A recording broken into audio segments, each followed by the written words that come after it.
Hello dear student, কেমন আছো? আশা করি প্রত্যেকে ভীষণ ভালো আছো। চলো, তোমাদেরকে ক্লাস 11-এ ওয়েলকাম। আর আজকে শুরু করব সেট থিওরি এই চ্যাপ্টারটা। এখানে এই যে সেট থিওরি চ্যাপ্টারটা রয়েছে, খুবই ছোট একটা চ্যাপ্টার এবং easy chapter.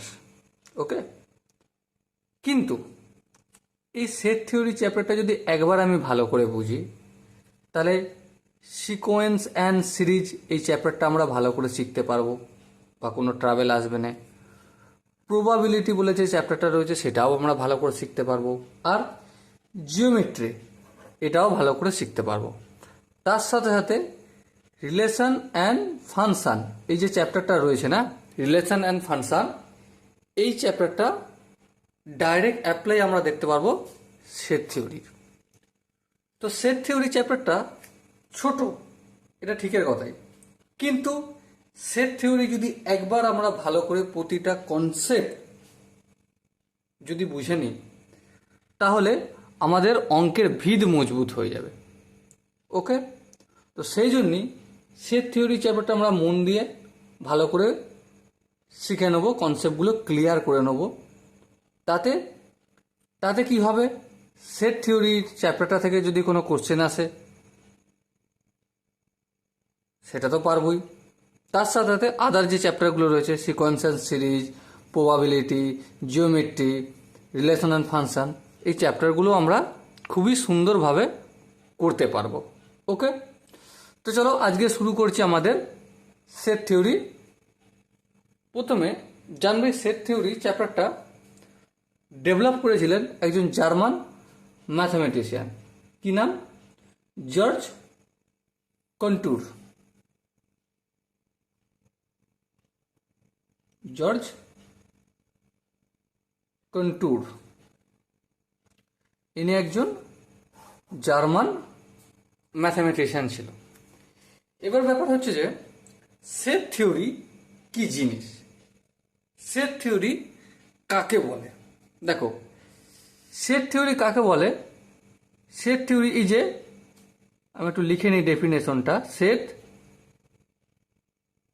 Is a well defined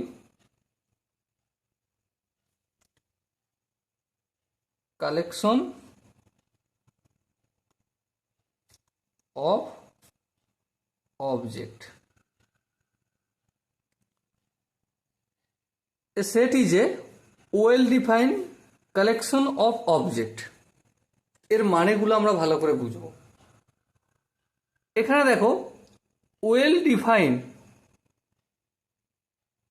well defined এই কথাটার মানে কি? কালেকশন মানে তো আমরা জানি সংগ্রহ বা কোনো কিছু একসাথে রাখা বা একটা ক্যাটাগরি করা, সেটা হচ্ছে কালেকশন। অবজেক্টস মানে হচ্ছে কোনো কিছু জিনিস, এলিমেন্টস হতে পারে, সেটা এভরিথিং, এনি কোনো কিছু জিনিস হতে পারে। ওকে, ওয়েল ডিফাইন মানেটা কি? ওয়েল ডিফাইন মানে একটা বিশেষভাবে সংজ্ঞায়িত করা। বিশেষভাবে সংজ্ঞায়িত করা অর্থ কি? সাপোজ মনে করো ইংরেজি লেটারের ভায়োলের একটা কালেকশন। ইংরেজি যে অ্যালফাবেট আছে না, তার ভাওয়েলের একটা কালেকশন। তাহলে সেটা কি হবে? এ হবে, ই হবে, আই হবে, ও হবে, ইউ হবে। ওকে, তাহলে এ, ই, আই, ও, ইউ, এটা কি একটা ওয়েল ডিফাইন, একটা বিশেষভাবে নির্দিষ্ট করে দেয়া হলো। কি নির্দিষ্ট করে দেওয়া হলো? যে এখানে যে অবজেক্টগুলো রয়েছে, এখানে যে এলিমেন্টসগুলো রয়েছে, এগুলো কি ইংলিশ অ্যালফাবেটের শুধুমাত্র ভাওয়েল, শুধুমাত্র ভাওয়েল। আরও কিছু কিছু আমরা এক্সাম্পল করব, আর এক্সাম্পল করলে আমরা খুবই ভালো করে বুঝতে পারবো। কি বুঝতে পারবো? যে ওয়েল ডিফাইন বলতে অ্যাকচুয়ালি কি জিনিসটা বোঝাচ্ছে। ওকে, এবারে সাপোজ এই যে এ, ই, আই, ও, ইউ এলিমেন্টসগুলো হলো, এগুলোকে ব্যাকেট দিয়ে ঘিরে দেব। কি দিয়ে ঘিরে দেবো? ব্যাকেট দিয়ে ঘিরে দেবো। ব্রেসেস। সাপোজ এই সেটটার নাম দিচ্ছি এ, তাহলে এ সমান এ ই আই ও ইউ। এখানে দেখো এই যে সেটটার নাম এ দিলাম, সেট এ, এটা নর্মালি বড় হাতের বা ক্যাপিটাল লেটার হয়, ক্যাপিটাল লেটার, ক্যাপিটাল লেটার হবে। ওকে, আর এখানে এই যে সেটের ভিতরে যে এক একটা মেম্বার্স আছে, এগুলোকে কি বলা হয়? এলিমেন্টস বা মেম্বার বলা হবে। কি বলবে? এলিমেন্টস বা মেম্বার বা অবজেক্টস, এগুলো বলবো। ওকে, লেখার নিয়মটা কি? প্রথমে কমা কমা কমা কমা দিয়ে লিখবো, তারপর কার্লি ব্র্যাকেটের মাঝে লিখবো। ওকে, এবারে এই যে এটা বা ইটা, আইটা, ওটা, ইউটা, সাপোজ মনে করছি আই, আই যে এ সেটের একটা এলিমেন্টস বা মেম্বার, এটা আমরা কিভাবে সিম্বলাইজ করব, কিভাবে বলবো, এটা বলার একটা নিয়ম আছে।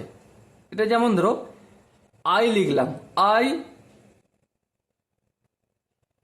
এই যে সিম্বলটা, এই সিম্বলটার কি নাম? এই সিম্বলটার নাম হচ্ছে এপসিলন। কি বললাম? এপসিলন। চলো এর স্পেলিংটা একটু লিখে দিই। আই বিলংস টু, এটাকে উচ্চারণ করার সময় বিলংস টু বলা হয় এ সেট। এই এই যে একটা ই এর মতো একটা করলাম, এটাকে কি বলা হলো? Epsilon. E P S I L O N, epsilon. Epsilon এর মানেটা কি? Belongs to, B O B E L O N G S, belongs to, এইটা বোঝায়। ঠিক আছে, তাহলে এইটাকে যখন আমরা রিড করব, যখন পড়ব, কিভাবে পড়ব?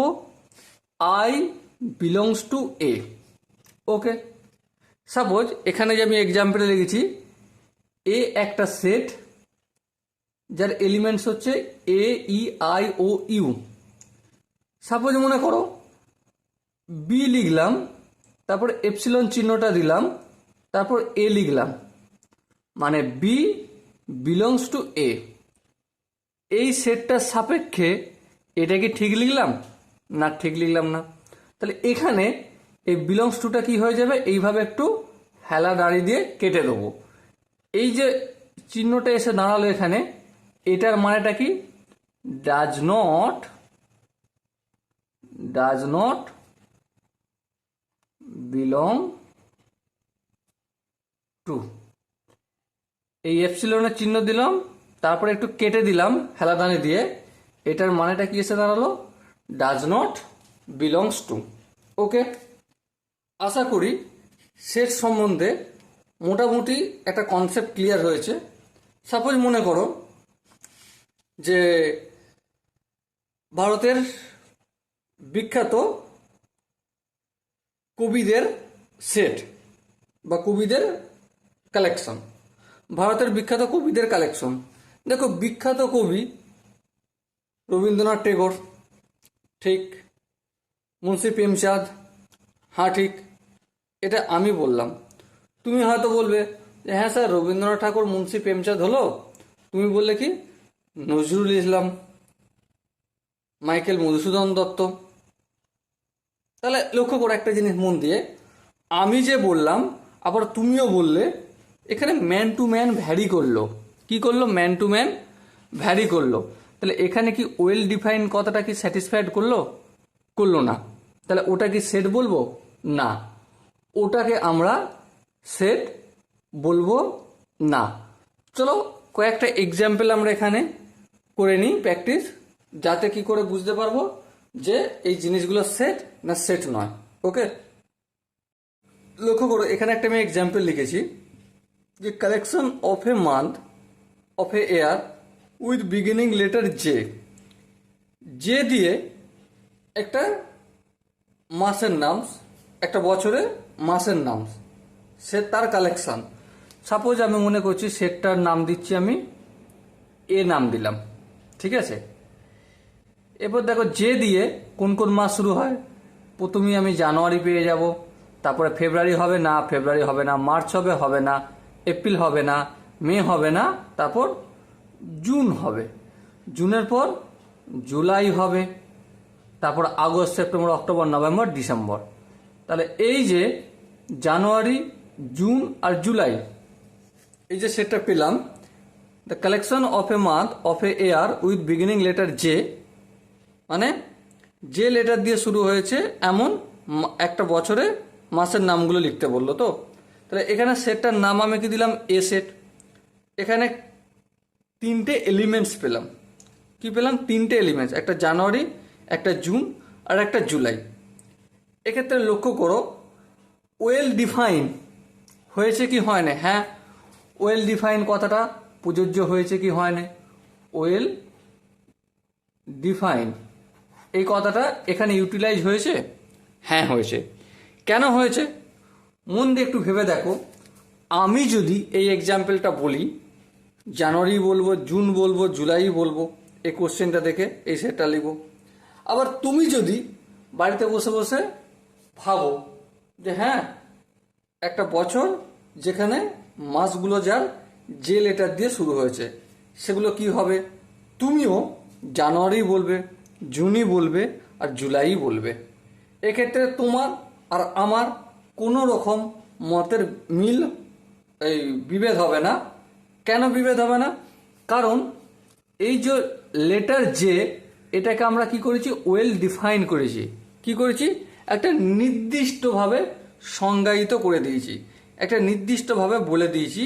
সেজন্যই জানুয়ারি, জুন আর জুলাই এই তিনটে মাস আমি বললেও হবে, তুমি বললেও হবে, যে কেউ বললে হবে। ওকে, সাপোজ মনে করো ন্যাচারাল নাম্বারের সেট। কি বললাম? ন্যাচারাল নাম্বারের সেট, নাম্বার এর কালেকশন। এখানে লক্ষ্য করো, ন্যাচারাল নাম্বারের কালেকশন যদি বলি, সাপোজ আমি সেটটার নাম দিচ্ছি এক্স সমান, ন্যাচারাল নাম্বার বলতে কি বোঝায়? 1, 2, 3, 4, 5, 6, 7, 8, 9, কন্টিনিউয়াস চলতেই থাকবে। তো এটা কিসের সেট হলো? ন্যাচারাল বা কাউন্টিং নাম্বারের সেট হলো। ওকে, আশা করি সেট সম্বন্ধে মোটামুটি একটা কনসেপ্ট ক্লিয়ার হয়েছে। তবু একবার রিভিশন করে দেবো। সেট হচ্ছে কি? সেট হচ্ছে well defined collection of object. এখানে সেটের নাম নর্মালি বড় হাতের হয়, কিন্তু এমনটা নয় যে সবসময় ক্যাপিটাল লেটারই লিখতে হবে। এটা তুমি বাংলাতেও লিখতে পারো, হিন্দিতেও লিখতে পারো, ইংলিশেও লিখতে পারো।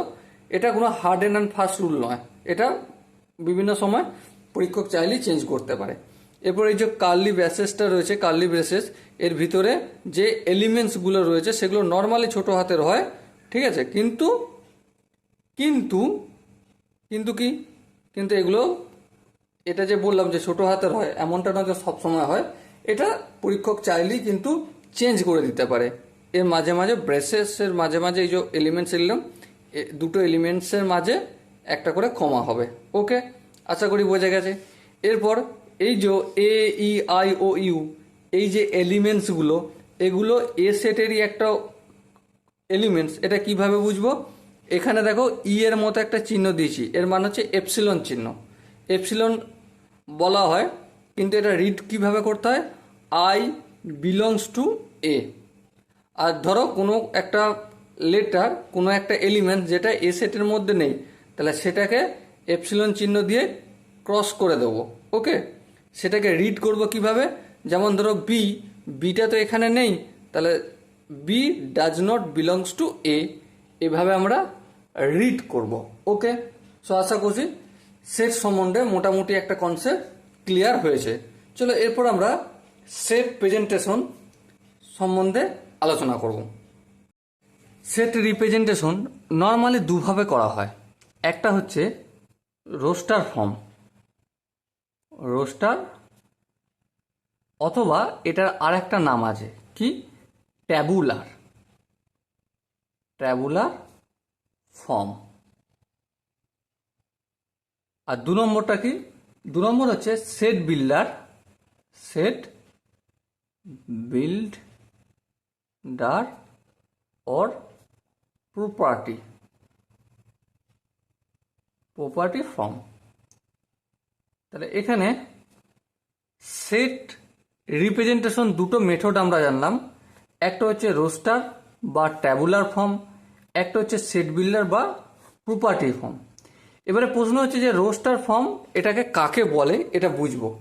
দেখো, যখন রোস্টার ফর্ম, এটা নিয়ে আমরা আলোচনা করব এখন। রোস্টার ফর্ম, রোস্টার ফর্ম আমরা কাকে বলবো, যে all element of a set are belong listed, all elements, লিখে নিই একটু, all elements of a set are listed and কি এই অল এলিমেন্টসটা are being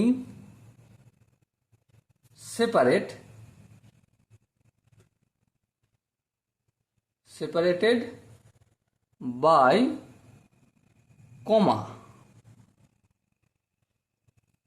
commas and enclosed,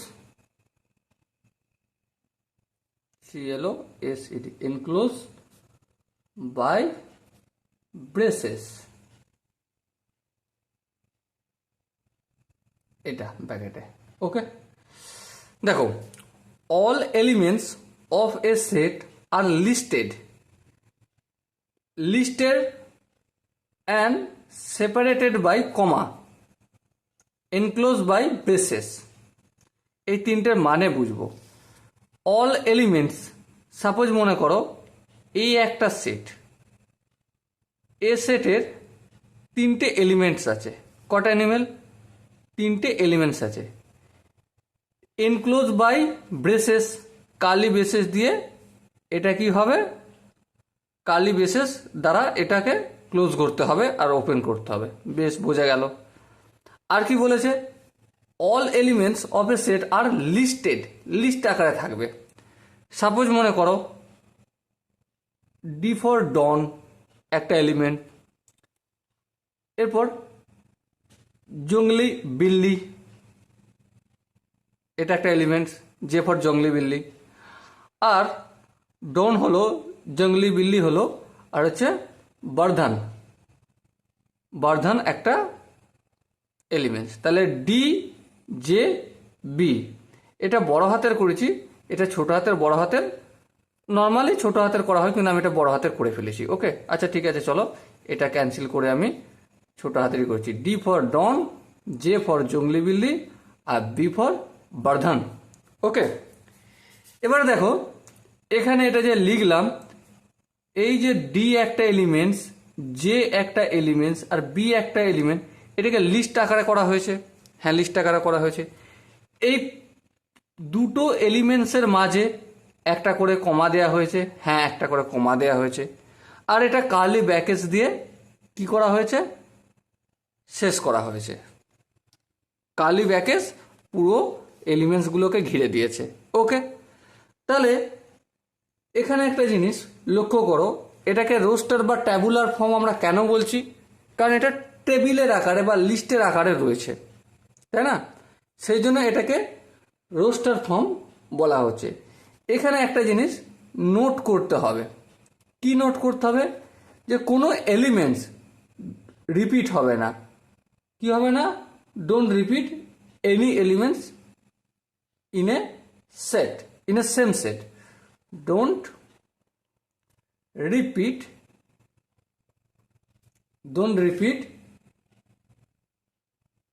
an elements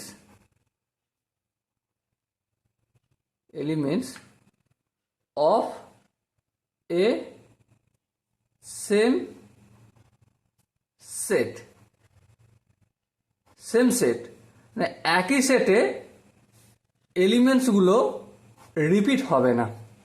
ওকে, আশা করি এই জিনিসটা তোমাদের বুঝতে খুব একটা অসুবিধা হবে না।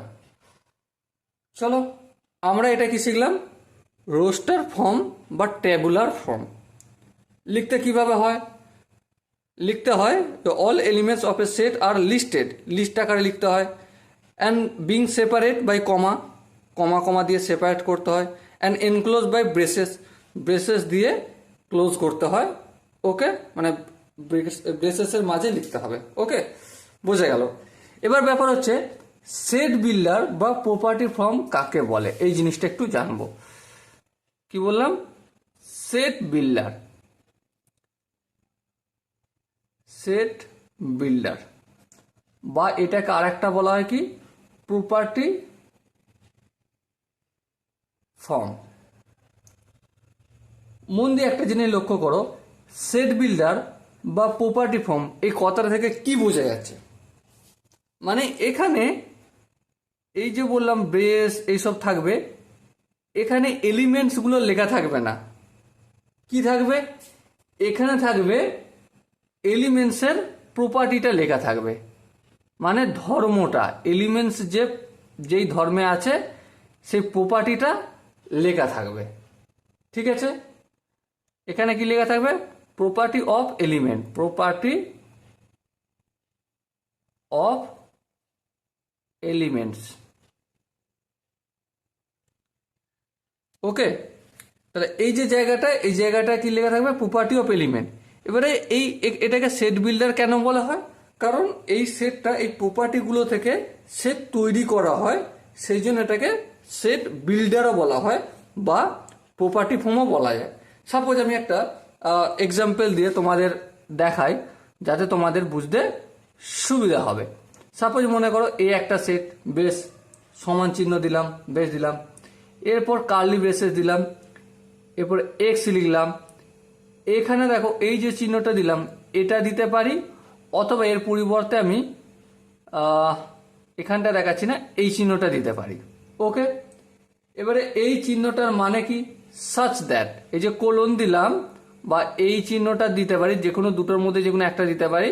তোমরা কোশ্চেনে দুটোর মধ্যে যে কোনো একটা দেখতে পারো। ঠিক আছে, তো এই যে এক্স, এক্স মানে এলিমেন্টসটাকে ডিনোট করছি আমি এক্স দ্বারা। such that x is a vowel in English alphabet, Kali bracket দিয়ে শেষ করলাম। লক্ষ্য করো এখানে আমি কি লিখেছি, একটাও কি এলিমেন্টস লিখেছি, লিখিনি। কি লিখলাম, এলিমেন্টসের বদলে এলিমেন্টসের যে প্রপার্টিটা লিখলাম। এটাকে যদি আমি রোস্টার ফর্মে করি তাহলে কি হবে, লক্ষ্য করো x, such that x is a vowel in English alphabet, English অ্যালফাবেটে যে ভায়েলগুলো রয়েছে সেটাই হচ্ছে এক্স, এক্স মানে এলিমেন্ট। তাহলে ইংলিশ অ্যালফাবেটে কি ভাওয়াল আছে, এ আছে, ই আছে, আই আছে, ও আছে, আর ইউ আছে। তাহলে এর বেশি কি হবে, হবে না। তাহলে এটা কি হলো আমাদের সেট বিল্ডার ফর্ম বা প্রপার্টি ফর্ম। সেট বিল্ডার থেকে আমি কোন ফর্মে নিয়ে গেলাম, রোস্টার ফর্ম বা ট্যাবুলার ফর্মে নিয়ে গেলাম। সাপোজ মনে করো আর একটা এক্সাম্পল করি, একটা বি দিই, বি সমান ব্রেসেস দিলাম x such that x belongs to natural number, N for কি ন্যাচারাল নাম্বার। তাহলে এটাকে যদি আমি সেট বিল্ডার ফর্মে সেট বিল্ডার ফর্ম থেকে রোস্টার ফর্মে লিখি তাহলে কেমন হবে, x belongs to N, N মানে কি ন্যাচারাল নাম্বার। ন্যাচারাল নাম্বার বলতে 1 2 3 4 5 6 7 8 এভাবে কন্টিনিউয়াস চলতে থাকবে, আর বেসিস দিয়ে এটা শেষ করবো। ওকে, আশা করি সেট বিল্ডার বা প্রপার্টি ফর্ম সম্বন্ধে তোমাদের মোটামুটি একটা স্বচ্ছ ধারণা ক্লিয়ার হয়েছে। এবার কিছু কিছু এক্সাম্পল আমি করব। এক্সাম্পল করে আমরা এই সুইট বিল্ডার বা রোস্টার ফর্ম এই জিনিসটা একটু স্বচ্ছভাবে আরও ক্লিয়ার হব কিছু এক্সাম্পল বা কিছু কোশ্চেন করার মাধ্যমে। ওকে, চলো আমরা কিছু এক্সাম্পল খাতায় লিখে নিই। সো ডিয়ার স্টুডেন্ট, এখানে একটা কোশ্চেন লিখেছি, দেখো, a collection of all natural number less than 10। এটাকে আমরা প্রথমে রোস্টার ফর্ম বা ট্যাবুলার ফর্মে লিখব। দেখো, ন্যাচারাল নাম্বার লেস দ্যান 10 লিখতে কী করে হয়, সেটার একটা নাম দিলাম, সাপোজ এ, ঠিক আছে। তারপর ব্রেসেস শুরু করলাম। ন্যাচারাল নাম্বার কোনগুলো, 1, 2, 3, 4, 5, 6, 7, 8, 9, ব্র্যাকেট দিয়ে শেষ করব। 10 লিখবো না, কারণ 10-এর থেকে ছোট বলেছে, তাই না? তাহলে এটা কোন ফর্মে লিখলাম, এটা লিখলাম আমি রোস্টার বা ট্যাবুলার ফর্মে লিখলাম। ওকে, এটাকেই আমি যদি সেট বিল্ডার বা প্রপার্টি ফর্মে লিখি, কীভাবে লিখব, এ কার্লি ব্রেসেস স্টার্ট করব, এক্স দেবো সাচ দ্যাট, এক্স কেমন, x belongs to natural number, মানে এক্স হচ্ছে ন্যাচারাল নাম্বারের মধ্যে আর কি প্রপার্টি, ন্যাচারাল নাম্বার বলতে তো 1, 2, 3, 4, 5, 6, 7, 8, 9, 10, 11, 12 আরও ইনফিনিটি চলবে, কিন্তু আমাকে কি সমস্ত জিনিসটা চেয়েছে, চায়নি।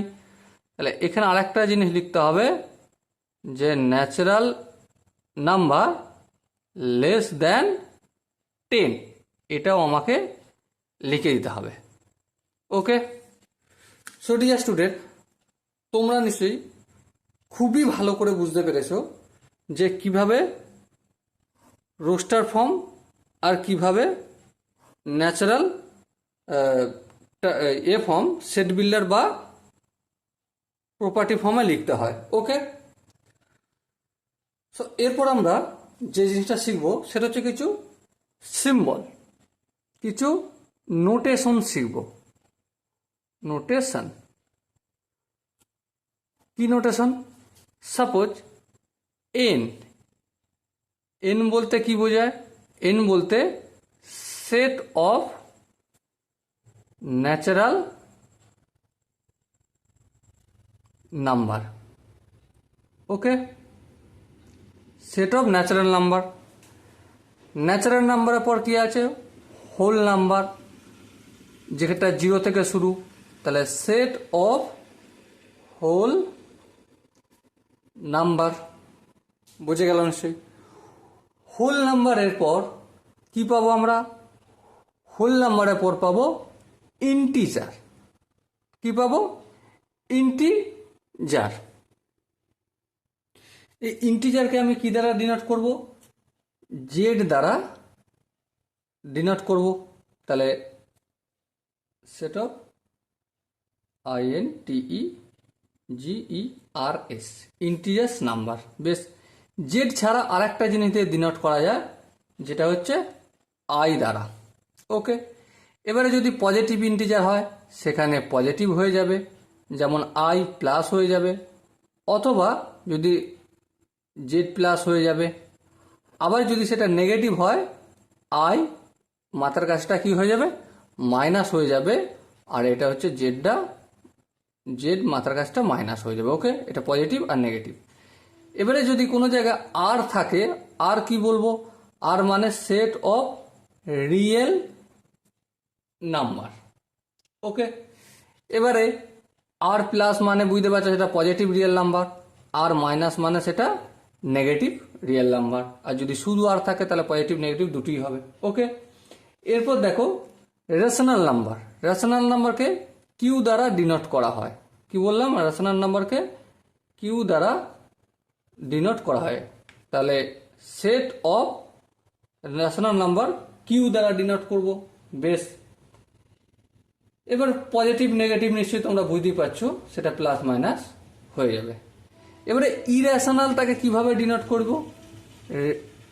রিয়েল নাম্বার মাইনাস কিউ, কি বললাম, রিয়েল নাম্বার মাইনাস কিউ সমান কি, ইরেশনাল, IRRATIONAL, ইরেশনাল নাম্বার। ওকে, সো ডিয়ার স্টুডেন্ট, আশা করি তোমরা এটা খাতায় টুকে নিয়েছো। তো আমরা একটা সুন্দর স্মাইলি চিহ্ন এঁকে সেটের ফার্স্ট পার্ট, অর্থাৎ যেখানে আমরা সেট এবং সেটের রিপ্রেজেন্টেশন শেষ করলাম। ফার্স্ট পার্ট একটা সুন্দর স্মাইলির সাথে শেষ করলাম। এর পরের পার্টে আমরা আরও জিনিস শিখব, যেমন সেখানে শিখব যে সেটের টাইপটা জানবো, সেটের প্রকারভেদ জানবো, আরও বিভিন্ন রকম সেটের ভাগ আছে সেগুলো জানবো। তো চলো আজকে এখানের মতোই সেট থিওরি ফার্স্ট পার্ট শেষ করছি। দেখা হচ্ছে নেক্সট টপিকে, ততক্ষণ পর্যন্ত জয় হিন্দ।